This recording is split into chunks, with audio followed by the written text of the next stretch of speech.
Астана қаласына қыдырып келген абзал дейді. Төмендегі кестені пайдаланып 2 күнге автомобильді жалға алу үшін ең тиімдісін есептеп алды дейді. Абзал күніне 150 км жүретін болса, онда қанша ақша төлегенін анықтаңыз дейді. Хорошо. Біз 150 километрмен 2 күн жүреміз. Демек, жалпы 300 км үшін есептеймін мен қазір. 1 литрдің бағасы 105-ті 300-ге көбейтіп жіберемін.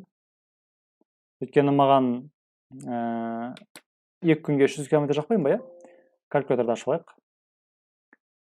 Так, 105 көбейтілген 300. 31500. 31500. Ой, мен былай жүрмін, былай емес. Міне екен ғой мында.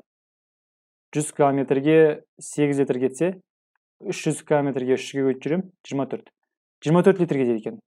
Мен 105 қой 1 литрдің бағасы, соны 24-ге көбейтемін. Сонда менде былай болады. 105-ті көбейтемін 24-ге. 2520.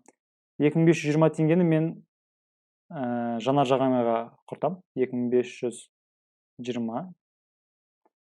1 тәулікке 17500, 2 тәулікке 17500-ді 2-ге көбейтемін. 17500 көбейтілген 2. 35000 теңге төлейді екен. 2 күнге 35000. 35, 1, 2, 3. Сонда мен 2 күнге жалпы 2520 деген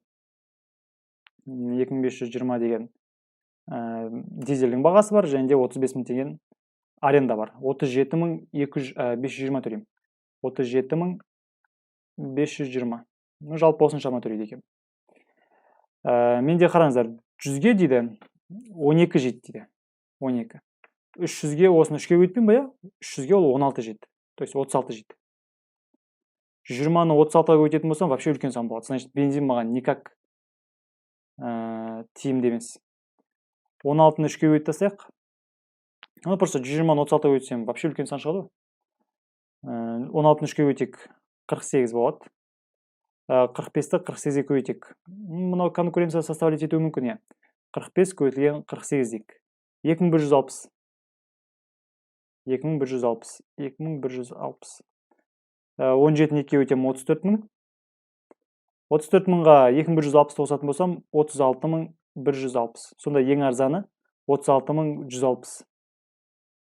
36160. Мінекей Д варианты ең арзан деген сөз. 120-ны 36-ға көбейте салайыншы бір рет. 4000 болып кетеді. 16000-ға 4000-ді қоссақ, 16-ны 2-ге өтеміз 32. 32-ге 4 қоссақ, что-то мына жер қараңыздар. 4320 дейді. Мынаны көбейтсем 4320 береді екен. Бұны 2-ге өтсек 33000. 33-ке 4000-ді қосатын болсам кейін, онда 37320 болады.